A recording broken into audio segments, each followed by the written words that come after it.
नमस्कार दोस्तों। खालिस्तानी मूवमेंट क्या है, वो कौन से ग्रुप्स थे जो खालिस्तानी टेरर एक्टिविटीज को सपोर्ट करते थे, इंटरनेशनल पर्सपेक्टिव, खालिस्तानी मूवमेंट शुरू कब हुआ, जर्नैल सिंह भिंडरांवाला कौन था, ऑपरेशन ब्लू स्टार कब शुरू हुआ, ऑपरेशन ब्लू स्टार के बाद क्या हुआ और सिखों पर अटैक्स हुए, हजारों सिख मारे गए इन अटैक्स में। खालिस्तानी मूवमेंट की करंट सिचुएशन क्या है, ये आज की वीडियो में कवर करेंगे। दोस्तों, वीडियो में आगे बढ़ने से पहले चैनल को सब्सक्राइब कर लें।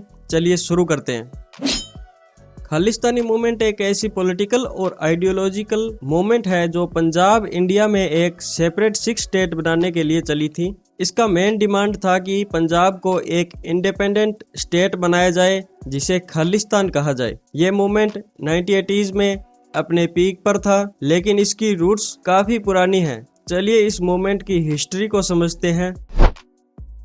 खालिस्तान मूवमेंट की शुरुआत सिखों की अलग पहचान और उनके रिलीजन और कल्चरल बिलीफ्स की वजह से एक डिस्टिंक्ट आइडेंटिटी का कॉन्सेप्ट पंजाब में पुराने दिनों से था, लेकिन 1947 में इंडिया का पार्टीशन और उसके बाद पंजाब में हुई वायलेंस ने सिख कम्युनिटी को अपने आप को प्रोटेक्ट करने की जरूरत फील करवाई। पार्टीशन के वक्त पंजाब में कई लोग अपने घरों से बेघर हुए और सिख कम्युनिटी को मुस्लिम मेजोरिटी एरिया से निकालकर इंडिया के पार्ट्स में रहना पड़ा। पोस्ट इंडिपेंडेंस एरा में पंजाब में सिख और हिंदू कम्युनिटीज के बीच पॉलिटिकल और सोशल टेंशन बढ़ रही थी। इसका इम्पैक्ट इंडिया के लार्जर पॉलिटिक्स पर भी पड़ा, जिसमें सिख्स अपने कल्चर और रिलीजन को प्रोटेक्ट करने के लिए एक सेपरेट आइडेंटिटी को फील कर रहे थे, जिसमें सिख्स की एक सिग्निफिकेंट पोर्शन को लगता था कि उनको अपने रिलीजन और कल्चरल आइडेंटिटी को प्रोटेक्ट करने के लिए सेपरेट स्टेट की जरूरत है।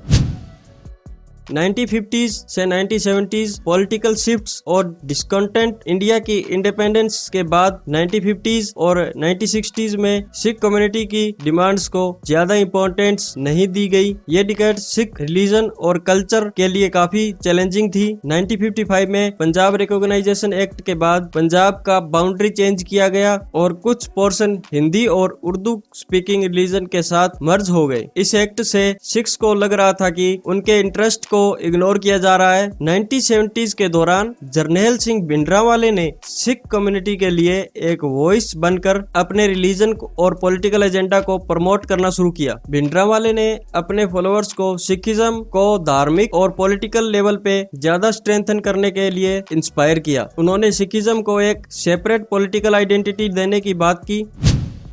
1980s की शुरुआत में भिंडरांवाले की पॉपुलैरिटी बढ़ गई। उन्होंने सिख यूथ को रैली किया और पंजाब में एक अलग स्टेट खालिस्तान के लिए अपना स्टैंस रखना शुरू किया। भिंडरांवाले की बातों ने सिख कम्युनिटी में एक नई झील और यूनिटी जगाई। 1984 में ऑपरेशन ब्लू स्टार एक मेजर टर्निंग पॉइंट बना। इंडियन आर्मी ने भिंडरांवाले और उनके सपोर्टर्स को गोल्डन टेम्पल अमृतसर में इनसर्कल कर लिया था। भिंडरांवाले ने गोल्डन टेम्पल को अपनी बेस बना लिया था और उन्होंने वहां से अपना कैंपेन चलाया था। इंडियन गवर्नमेंट ने इसे एक टेररिस्ट एक्टिविटी समझा और मिलिट्री ऑपरेशन स्टार्ट कर दिया। ये ऑपरेशन वायलेंट था और गोल्डन टेम्पल के अंदर काफी कैजुअलिटीज हुई। सिख कम्युनिटी के लिए ये एक इमोशनल शॉक था, क्योंकि गोल्डन टेम्पल सिखिज्म का सबसे पवित्र स्थल है। ऑपरेशन ब्लू स्टार के बाद सिख कम्युनिटी में अपने रिलीजन और कल्चर के लिए गुस्सा और नफरत भर गई। भिंडरांवाले की डेथ के बाद उन्हें मार्टायर के रूप में देखा गया और इसने खालिस्तानी मूवमेंट को और भी ज्यादा स्ट्रेंथन किया।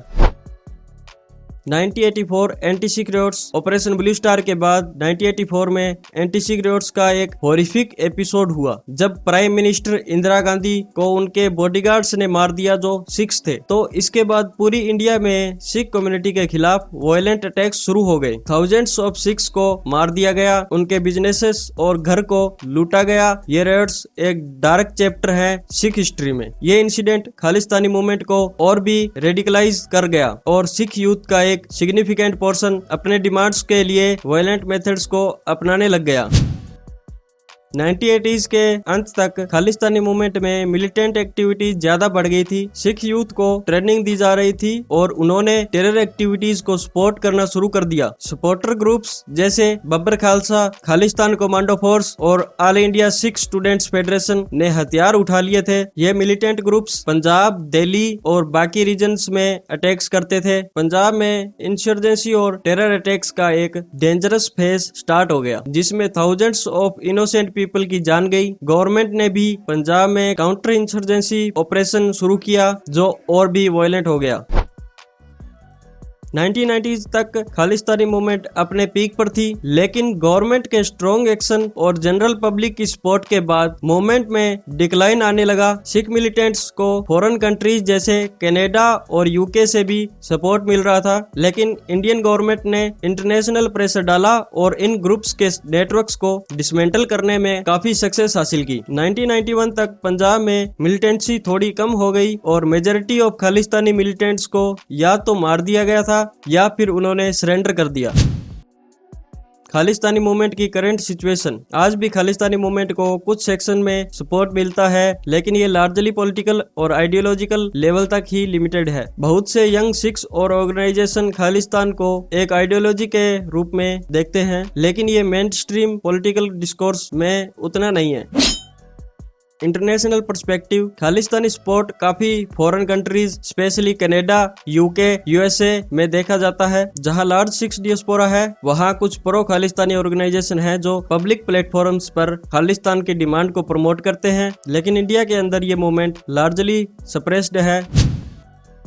खालिस्तानी मूवमेंट एक कॉम्प्लेक्स और कंट्रोवर्शियल टॉपिक है। ये मूवमेंट सिख कम्युनिटी की पॉलिटिकल और कल्चरल आइडेंटिटी को लेकर चला था, जिसमें रिलीजियस सेंटिमेंट्स, रीजनल ऑटोनॉमी और सोशियो पॉलिटिकल इश्यू मिक्स थे। 1980s में ये एक वायलेंट फेज में चला गया, लेकिन आज भी कुछ लोग इसके आइडल्स को जिंदा रखे हुए हैं। खालिस्तानी मूवमेंट का इतिहास पंजाब, सिखिज्म और इंडिया की पॉलिटिक्स का एक मेजर हिस्सा बन चुका है और इसके लेसन्स आज भी इम्पोर्टेंट हैं, स्पेशली हमारी सोसाइटी के डाइवर्स और प्लूरलिस्टिक नेचर के लिए। Thank you for watching.